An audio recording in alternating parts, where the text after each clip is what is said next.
This is a very special guest of mine, Skyler the Great. Skyler is a street artist, collaborating with very big brands in the world. Lamborghini. He's collaborated with Jason of Beverly Hills. Yeah. And he was featured in Forbes 30 Under 30 at 16 years old. It's all necessary. We're on the air and we're live. Thank you for joining another episode of It's All Necessary with Tifani Sage. And this is a place where we're reminded every life event or just anything that you're going through, it's only to prepare and propel you to the next level. So it's all necessary. Without further ado, I can't believe this is happening, Skyler. We've been talking about it for so long, and now it's happening. And now it's like, so guys, this is a very special guest of mine, Skyler the Great. Skyler the Great. Thank Skyler you. Grey, actually. What's up, everybody? Oh man, so Skyler is a street artist. He's collaborated with some very huge big brands in the world. Lamborghini. He's collaborated with Jason of Beverly Hills. Yeah. And he was featured in Forbes 30 Under 30 at 16 years old. Yeah. Yeah. So, let's just jump into it. Childhood. Yes, ma'am. Where are you from, and what is your fondest childhood memory? Okay. I am from the Crenshaw district of Los Angeles. You know, I like to say I'm a well-rounded LA guy, though, because throughout my whole life, I've kind of moved around. Okay. You know, I spent a little time here, a little time there. I didn't have to sprinkle of the city, so I'm just a well-rounded LA guy. I love that. Wait, in question, because I moved around a lot, too, when I was young. Okay. Was your upbringing where you felt like you weren't able, like you were moving around too much, that you weren't around in one place long enough to, like, build strong friendships? No. Or you liked the different scenes and stuff? You know, when you're a child, you don't really realize what's going on. Mm-hmm. So, like, I didn't really realize what was going on. So wherever we went, we just made it happen. And then wherever I was going to make it home. Wherever I was going to meet people that have my imprints. And, you know, we grew up in the beginning of social media. So we had Facebook and we had our phones. And, you know, I had a phone 3rd grade. So that was, you know. Wow. So I was able to stay connected with everybody. 3rd grade? 3rd grade. My nana made that happen. My dad was very anti. I was how old when I got mine? I think 14. So see, I didn't even know what to do with that little thing, little Metro PCS thing. But I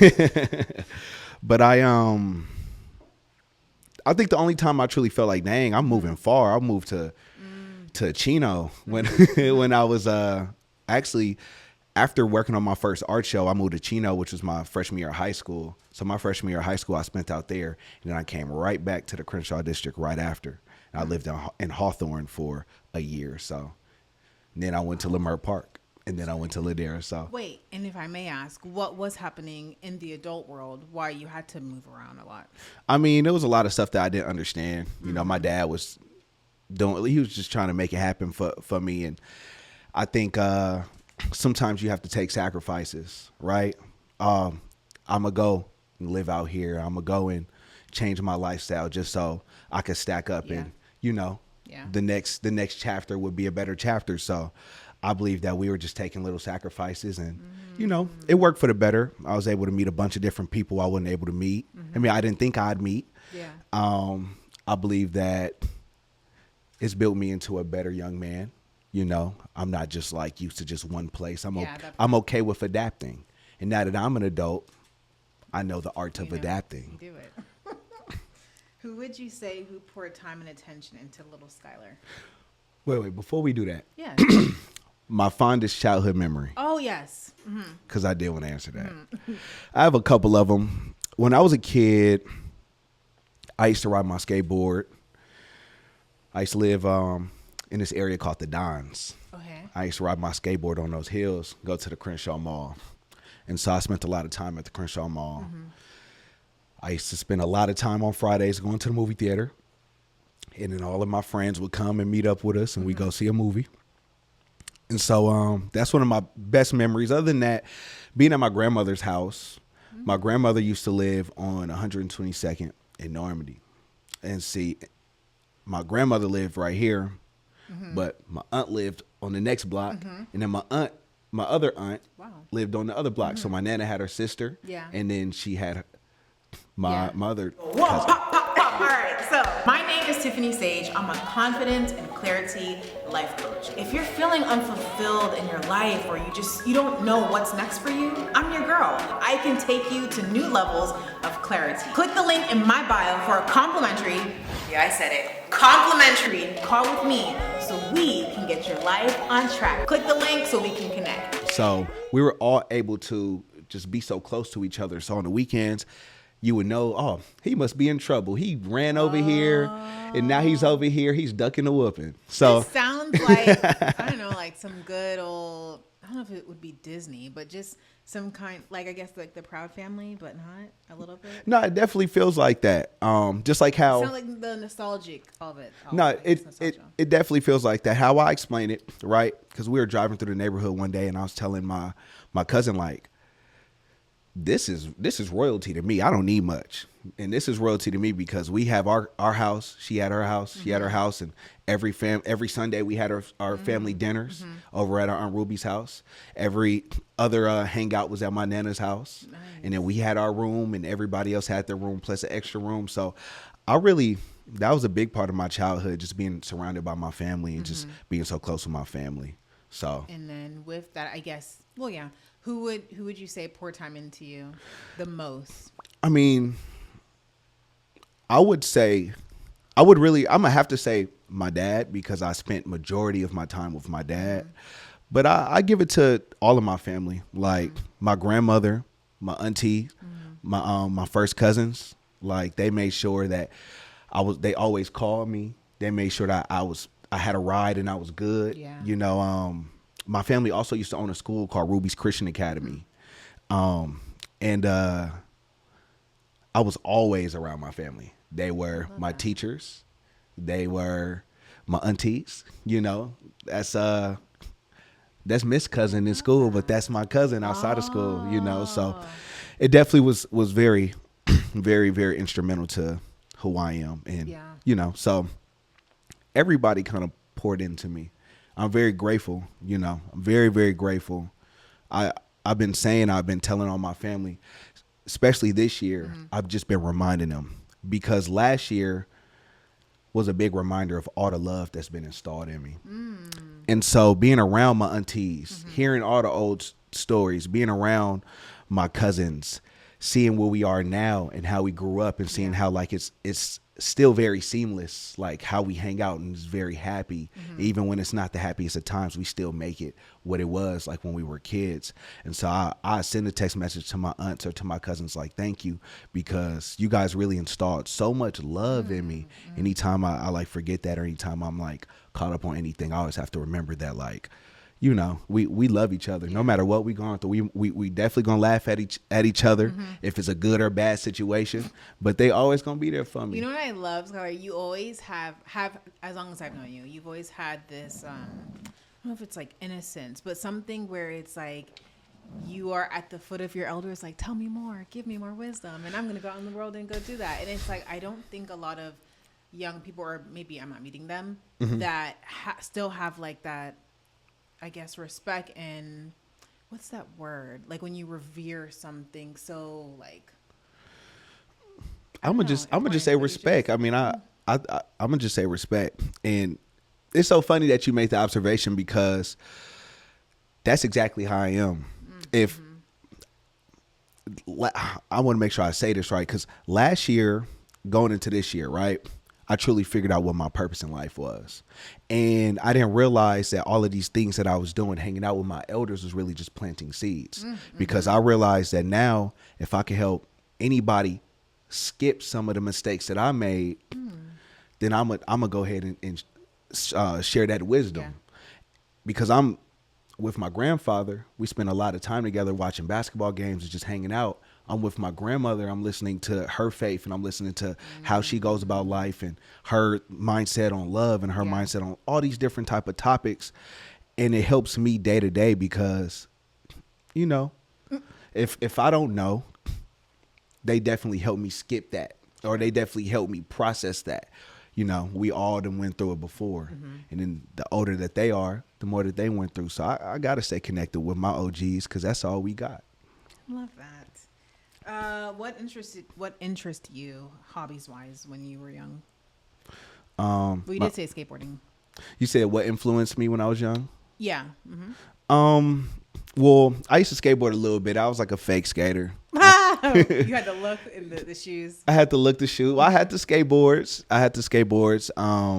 I just could never get the tricks down. You know, I just needed the four wheels to get me around, you know. So, but what influenced me, it definitely was style, graffiti, experiencing, going out with my homies, going out every Friday. We go out to the movie theater. So like having that, but really it's like fashion, cartoons. I really love movies. I'm not going to act like I don't like movies. I love movies. I love TV. Okay. I have a couple. I'm gonna just name a top three. So no particular order. Goodfellas is one of them. I love a good mob movie. Babylon, which is like a movie about like the height of or the start of Hollywood. And recently I watched this movie called JoJo Dancer, Your Life is Calling. And it's a movie that Richard Pryor wrote and starred in. And it's basically just about his life. It's feeding into his addiction, feeding into his will of getting success. And the more successful he got, the more he dug into his addiction. And, you know, it's a really deep movie, but it's like, it's so real. And what's the name of that one again? JoJo Dancer, Your Life is Calling. Okay. It's literally my favorite movie ever. Matter of fact, I take that back. That's number one. Okay. I'm going to watch it. Yeah, you should. It's great. Let's segue into, you already were kind of into the top three, but this section is called 100% Necessary. Okay. So tell me, we'll kick it off, 2 characteristics that you feel you needed to handle the journey of being a creative. You know, 2 characteristics I needed. These are probably going to be recent discoveries. I'm not even going to speak on stuff that I had before. The number one thing I would say is making sure that you have yourself and making sure that you're practicing mindfulness, right? And when I say mindfulness, I mean like how I see my creativity, right? It's like a relationship, right? Just like how any good blues or jazz artist is going to love the music. Even if he loves a woman, music is going to be the first woman, you know? So I had to learn to treat my creativity with care and treat my creativity like how I would treat my love. Because if you don't, you could take advantage. And if you don't, you're not going to be on top of it the way that you should be on top of it, because it is what you give and what you receive. Creativity is almost like a superpower. You got to know how to like harness that. So recently I've been reminded of just practicing mindfulness on different type of ways. Practicing your breathing, being able to meditate, being able to give yourself grace, being able to let go of some things, being able to embrace change. And all of these things can happen so dramatically. It happens so like at once. You got to make sure that you got yourself, because if you don't have yourself, nobody else will have you. Right? And what, to dig a little deeper, how would you say that looks as far as having yourself? I mean, okay, for example, one of my homies just texted me like, when you don't feel as creative, like what do you do? I said, well, I'm gonna tell you the truth. I acted a fool, and then I meditated, and then I might acted a fool again. But then I meditated, and I poured into myself, and I got myself back to where I need to be. Because your creativity, like I said, you got to treat it like your love, and it's a part of you. When I get away from my creativity, I'm not myself. So I have to make sure that I'm always myself. You know, at the end of the day, no matter if you lose everything, you got that pencil and that paper, you know, then you got that too. So I know I answered that one pretty wide. That's probably just, all right, cool. two works. pieces of advice that you took and applied to your life. And this can be advice that you, I guess, realized yourself or someone told you. Well, two pieces of advice. Well, I guess I live by life is 10% what happens to you, 90% how you react to it. Right? That is a message right there. Yeah, that's one of the biggest things Yeah. that I grew up believing. My dad installed that into me when I was starting art. And that's something that I live by to this day because how you react to things is everything. Yeah. You know, if you say something to me and I respond evil, or if I respond with Yeah.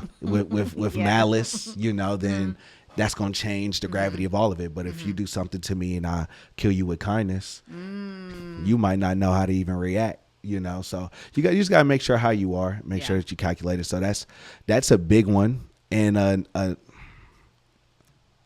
another one, I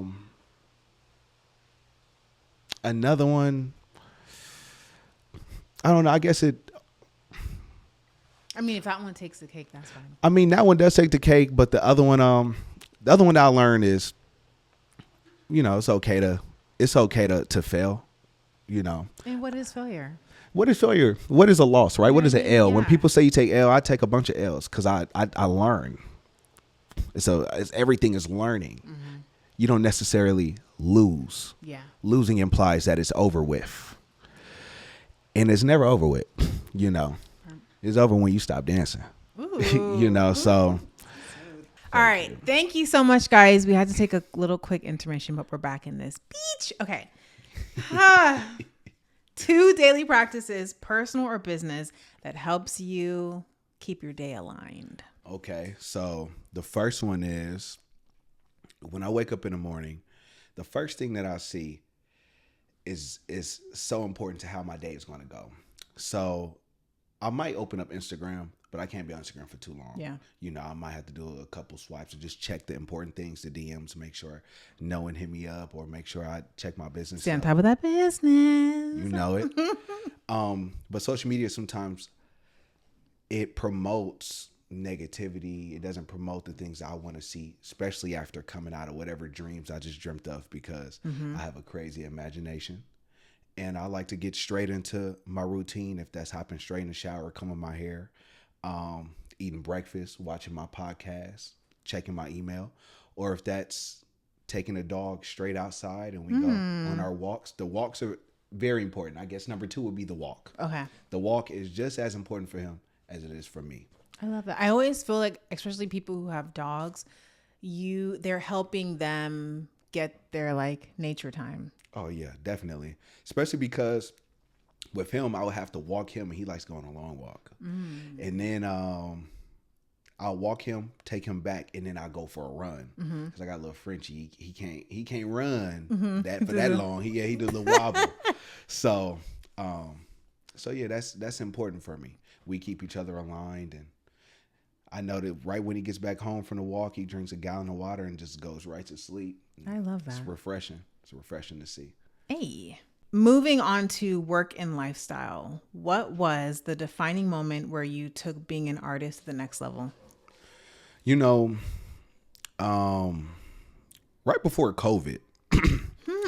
Well, no, it happened during COVID, but right before COVID was the first year, like fresh out of high school. Now I don't have to spend so many hours at school because my whole routine was spend my school time at school, come home, change, get right to painting. Wow. And then I spend my little hours painting, and then I'll probably paint the whole night, do my homework. Hopefully one of my friends sent me the homework on my phone. Like what?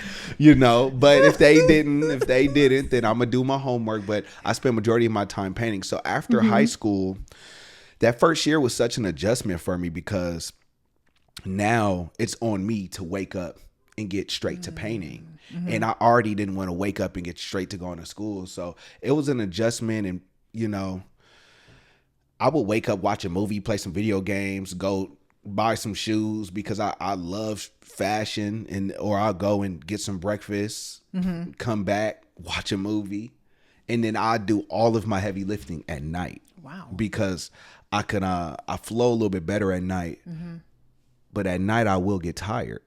So how did you? Yeah. Whereas during the day, if I would have just spent my hours working, then I would have at least knocked out a certain amount of hours, and I have the option to come back at night. So when I got back, during COVID, I went to go spend X amount of months in Houston.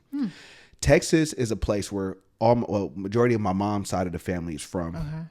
But one of my aunts on my dad's side of the family lives in Houston, and I love Houston. That's a place where I soul search. And it feels like time is a little slower compared to Los Angeles, where I can actually kind of like, it feels like I'm ahead a little bit.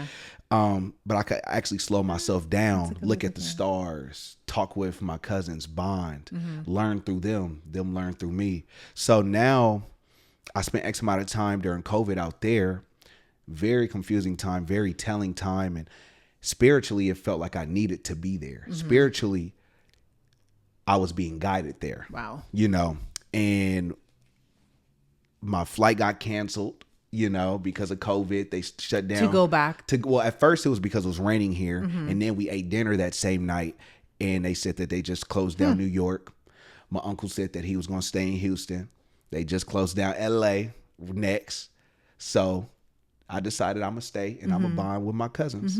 And while I'm there, I'm spending nights just outside. I'm spending nights thinking. I'm being very vulnerable. I'm crying. I'm happy. I'm sad. I'm this. It's the first Mother's Day I spent not with my mom in LA. And that was the most confusing Mother's Day I've ever had. I went to my aunt and I asked her, my dad called me in the morning. And he was like, you should go talk to your aunt. And I went to go talk to my aunt. We drank some wine, talked. And I just asked her, does it get any easier? Because I lost my mom 20 plus years. Wow. That year was the 20th year. So it was very confusing, but very telling.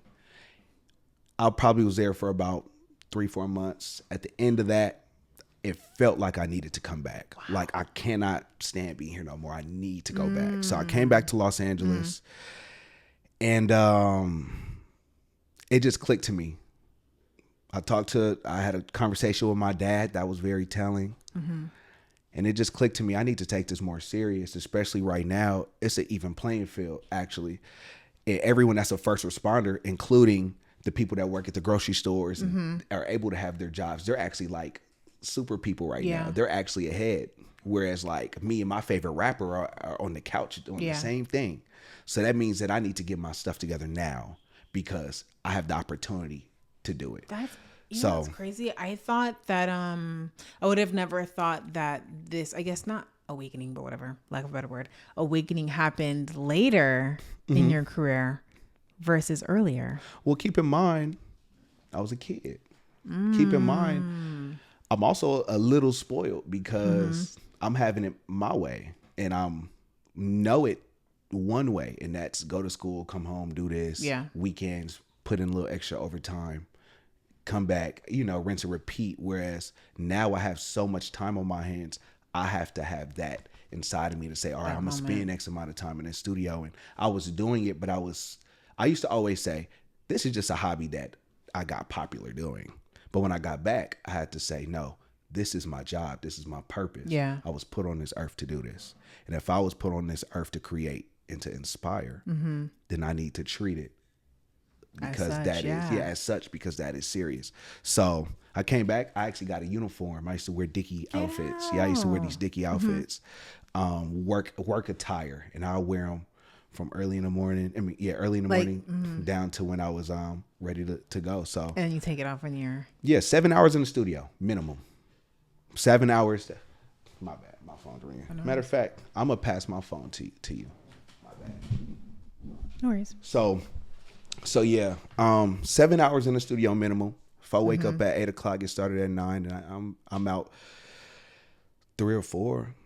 And really, if I spend from 9 to 3, I'm fine with a break in the middle to eat my lunch. Yeah. So I had to treat it as such. And plus, after that, I started to realize, all right, because as an artist, I felt stagnant. All right, well, let me challenge myself as COVID. I can. So I made some of my most technical work during COVID because I was challenging myself as an artist. And I actually went away from my usual style and did something that was totally different just to hit all of these goals that was in my mind. So I ended up making a show called America the Beautiful, which is an art show full of superheroes in vulnerable situations. And I made paintings of like Spider-Man with his mask ripped up, and I made a painting of Captain America down and 2 black hands picking him up because, Wow. so I made a bunch of different work. Like I made like a Batman in a Catwoman series, but it's Adam and Eve, and it's this like love story, but they're fighting, and it's really deep. But I use super people because during COVID, who's super? During COVID, during this time where we're challenged and we were in a place where even like racial issues were still going on. Who's super? Yeah. What are we? Everybody's human. Everybody that is Superman, Spider-Man is brought down to this place, and it's called America the Beautiful because this is the reality. And so that show never got the love it was supposed to get because of COVID. And because we tried to do like digital stuff and make sure that it was seen, but it was appreciated. I just feel like as an artist, that helped propel me and my skills and my mindset. So Love that. Still within this work and lifestyle segment, what was the experience like closing your first collaboration or closing your first sell? oh my God. $100 never felt like so much money. Wow. Like selling my first painting. First off, locking in my first collab when it felt like nobody believed in me. Like. But why were they not believing? Because I felt like your work is so. Well, this is a different time. I'm 30. I'm 11, 12 years old. So first off, shouts out to Gregory Sif, amazing artist. I'm not gonna say he is the first artist to say, I want to do a collab with you. And he saw my artwork, he saw it for what it was, and he put my painting in a show on 12/12/12. I'll never forget that. Out. Yeah, it was on 12/12/12. And that was the name of our show. And to this day, he still got the same energy. I love it. But we sold our painting for $300. We split it down the middle, $150. Never felt so good. And we took that money and put it right back into the arts. But the moment that truly defines, like, well, to answer your question, like on another part, when I first started doing my Queen Amy Winehouse, which was my first image, I sold these paintings to this guy named Hacky. Hacky lived in Switzerland, and Hacky owned a tattoo and art supply shop. And so he bought one painting of Amy Winehouse. I sold it to him for $150. And he was like, these are too cheap. Let me get 2 more. He got 2 more plus another canvas, which which birthed the whole thing with Mickey Mouse for me. And what he was doing was he was sending back art supplies, backpacks, skateboards, clothes, just things that he was getting. These markers are $10 a whop. Art is not cheap. And he's giving them to me by the group for free because he's just getting them. And I still have the backpack and all the markers to this day, all dried up, all dusty. Shout out to Mr. Switzerland. No, for sure. Shout out to Hacky. He's an amazing person. He doesn't know how important that was to my development because that taught me so much on how to just get outside of my comfort zone and use these materials that I really don't know how to use. And I'm just adding my swag to it. I was going to say, what did that, I guess, basic training look like, or educational years when you're, finding your style? Well, I was always drawing in my sketchbook, and I was always drawing things that I would see around the city. So if that was graffiti, I would draw things that I would see in the museums. So all of the great artists of the past, all the stuff I would see in the galleries of all the artists that were here. And plus, like I said, I love TV. I love cartoons. So I was drawing all the cartoons fresh off the TV onto the sketchbook. And so other than that, other than like teaching myself and being in there and just expressing myself, therapy was one thing. When my mom passed on to therapy, they taught me how to express myself through drawing. I went to this place called St. Elmo's, where as a young man, we would go to this like beautiful class, and they had a koi fish pond. We would feed the koi fish very zenned out, and then they'll just give us materials and just let us express ourselves. And then they might come around and like give us tips, but they really just want us to do what we can with the materials. I don't ever remember them like teaching me like, this is how you do this is how you do that, this is how you do that. It was more so about just letting the creativity roam free. And that honestly is really big for artists, because it's already teaching you how to ride the bike without training wheels. So, but creating my style in the house, let me tell you how we used to do it, right? That's such a good segue. Yeah, for sure. Let me tell you how we used to do it, right? We used to live in this little apartment. I told you I used to live in the Dons. So we used to live in this little apartment, and I move all the furniture to the middle of the room. I lay down some tarp, and then I'd start taping or we would tape them. Then we take the paintings off the wall. I would tape, let's say like 4 on one wall, 1 over there, 2 over here, and 1 here. And I'd be walking around the whole living room just painting these Queen Amy Winehouse posters. Wow. And I was just having fun. The hardest part was not spilling paint on the ground, and that's the thing I was getting in trouble for. Wait, and then would you fix back the living room? Oh yeah, right after we'd be right back to it. Right after, we have to. We have to. So, so that's how we did it. My dad just allowed me to roam free. My dad used to give me every Saturdays was art school. I really didn't even tell the story for real, but I'm gonna just say it like this. I'm gonna make it short. We went to go see Kende Wiley's artwork over in Culver City. And I literally walked in there, saw the whole exhibition, and there was this one painting of a Brazilian kid with a soccer ball in his hand. And I looked at this painting, and I was just staring it down, because I've never seen, first off, a person that looks like me that paints and from the same place that I'm from. And now I'm looking at a kid that kind of looked like me, like on this grand level, I want to do this. Yeah. And so I looked at my dad and said, I want to do this. And so after, he was like, all right, bet, you want to do this every Saturday? We're going to wake up like at school, and I'm going to show you all of these different documentaries. Shout out to Pops. That's so good. I think it's a really good thing when a parent can, I guess, nourish their child properly versus, I guess, not even caring and not, you know what I mean? Like pumping into them. Like, I see your passion. I'm going to put everything that I can forward to like usher you into it. No, for sure. One thing I can say about him is like, I always said I wanted to make it to the NBA, but I was never going to the park and shooting hoops on my own. I never said I wanted to be Basquiat, but he noticed that I was doing those steps to become that on my own. On your own. Without him asking. I think that is the most important part as a parent, for any parent that sees that their kid is like into drawing or into anything. You kind of got to just navigate and see what they enjoy to do, and then don't like force it or pressure them or put them into classes. You have to just kind of like show them, well, you know that this person is a painter. Let's go see it. I like that. Oh, this person is cool. Let's go to the Broad, So I can say he did a really good job at that. He did a really good job at pouring into that. And honestly, it was a great bonding thing for the both of us, Moving on to what were some lifestyle changes that you had to make when business started booming? So that was...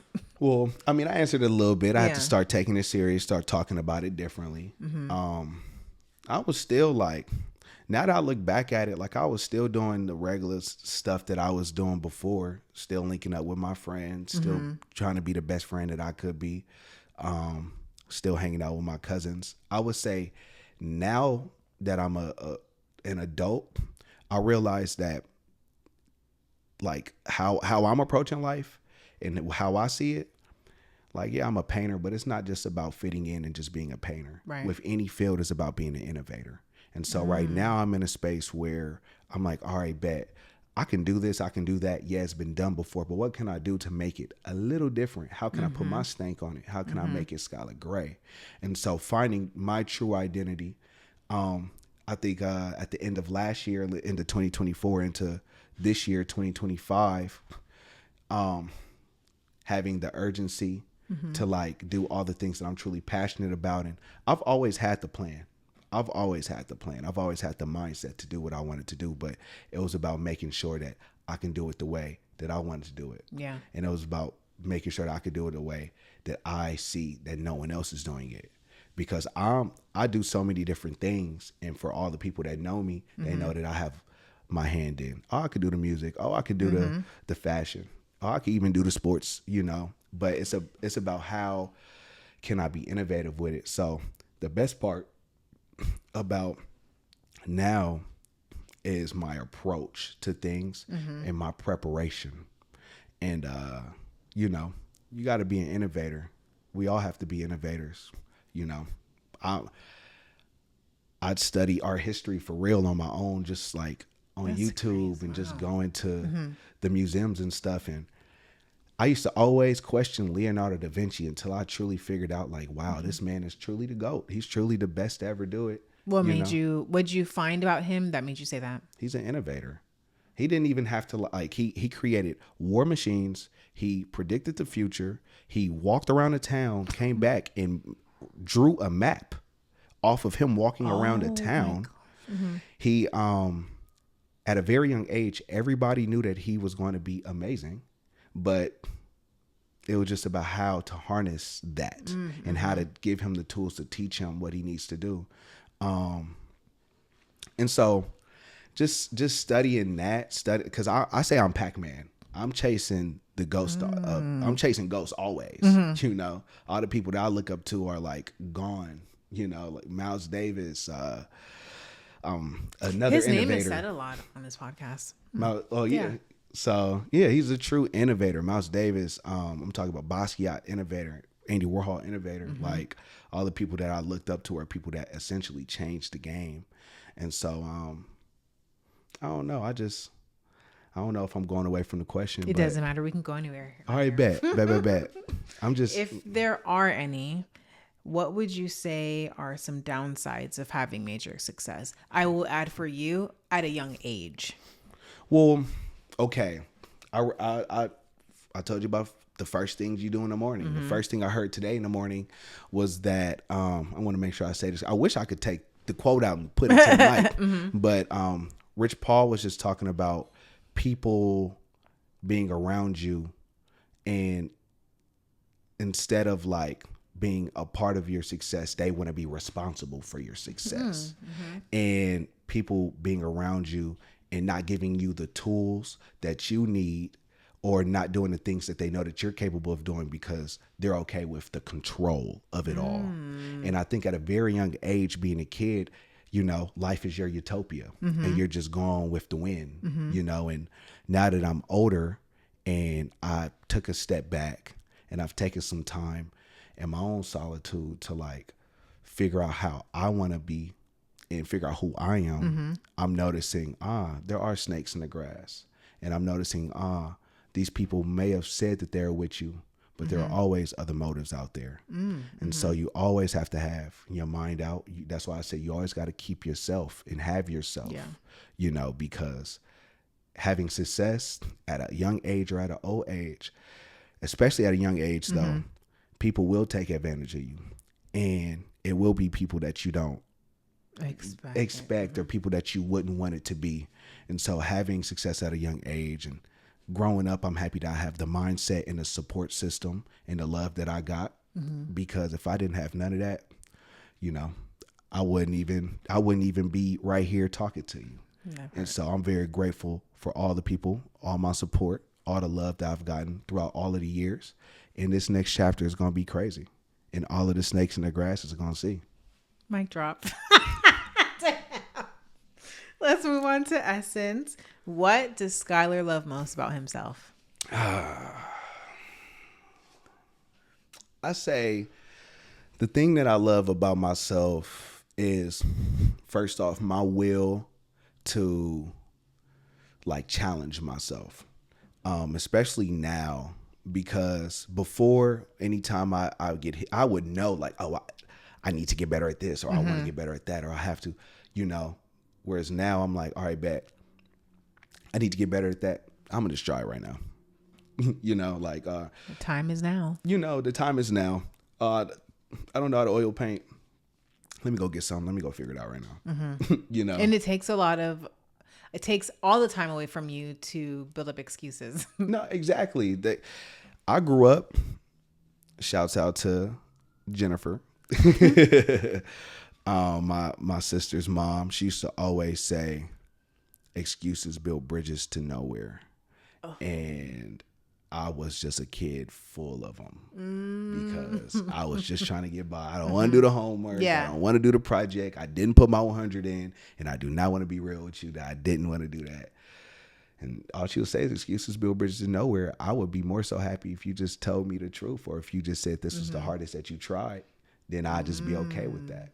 Have you ever, this came into my head, have you ever been in a situation where, let's say outside of high school, where you could have made an excuse, but it's like, you know what? I'm not going to build a bridge to nowhere. Let me just say what it is right now. Is there anything that pops out to you?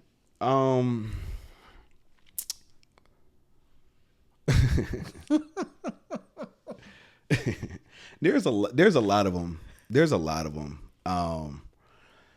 But there's a lot of them. I think one thing is just dealing with other people. There's no specific time, but dealing with other people.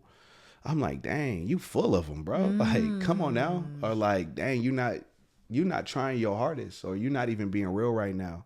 That's all excuses. That's all. And even I'm gonna even put it a little deep. Even like dealing with love. Dealing with love and being vulnerable. How are you in that department?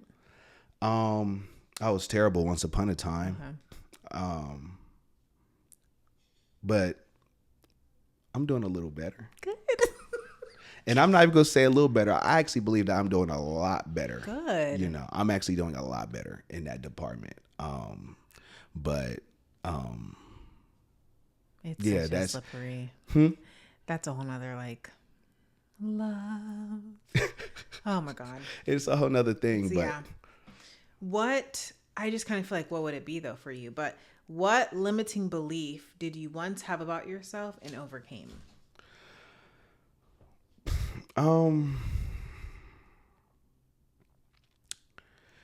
I had to learn my self-worth. Really? What? For sure. Like, I always knew that I was worth a lot. I always knew that I was this and I was that, but like maintaining that is something. Starting is one thing. Starting is always the easiest thing in anything to me, because all you have to do is just start. Yeah. But maintaining is always going to be the hardest part. So, I had to just kind of like, all right, I am that guy. I am that one. Especially because I'm so humble. I try not to like feed into my ego too much, but you need to feed into it a little bit to keep it rocking. But I think it's funny, like, what's that saying that guys say? It was like the prettiest ones about girls. What's the prettiest ones don't know that they're pretty. I feel like a soul like yours is like, you'd be the last person I would say like, oh, that one doesn't really know. I definitely know, but it's self-worth. It's a little different. It's a little different for me. Kind of like, even with painting, right? If somebody inquires about a painting and I tell them my price or whatever, and they don't respond after I tell them like my worth, or even like people out there questioning my worth. Okay, I'm putting it out there, or you inquire about a painting and I told you what it is, and you're questioning me is why. You shouldn't have been up in here in the first place. All due respect to anybody. I didn't even think about it. That. And by the way, I got paintings for in print options for any budget. All you have to do is just ask that. Don't question my worth. You have to just go about it the right way. Because I got it for everybody. Yeah. You just got to be able to know how to ask that. Ooh. We can end it right there. But we're not. All right. Moving into the fun section. So you're going to fill in the blank. Yes, ma'am. My favorite word is Consistency. You'll say it in a way like, oh, I need to be consistent, or it's more of a Consistency is key. bam. Okay. On an average day, you can catch me wearing Grayscale, that's anything I make. And that is my brand coming soon. And I guess we'll have to do another one. Indeed. Okay. I'm going to have every... All the words. Yeah. I'm going Okay. to have every single thing that I talked about on that Okay. one. Best believe. If I received $100 million tonight, first thing tomorrow I would do is Buy a duplex for the family and a Maybach for myself. hey.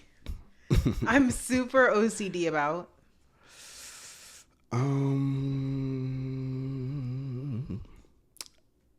my mind. I have so many different thoughts in my head. Everything's all over the place. I never have heard to be that one. I got to be OCD about it. I think everything. please shut up about. Okay, hold on. I don't know why I'm taking so long to That's think okay. about this. This is a good one. Please shut up about your birthday. Yes, I ordered fajitas at your birthday. Let me see. I guess 2 more. When I wear blank, it influences me to act like Sunglasses and influence me to act like I'm invisible. that part. Shout out to Big Daddy. You ever watched it? Adam Sandler. With Adam Sandler. Yeah, definitely. That's exactly how I feel. And to wrap it up, as far as life mottos go, I always tell myself, Life is 10% what happens to you, 90% how you react to it.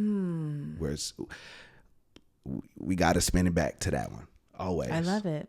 Always. Guys, I hope you enjoyed. Soak it up. Come on. Skyler for the taking. I want everybody to know before I go. What? We've been playing tennis for about what? Almost a year. Almost a year. We have not had a full conversation because we say this for y'all.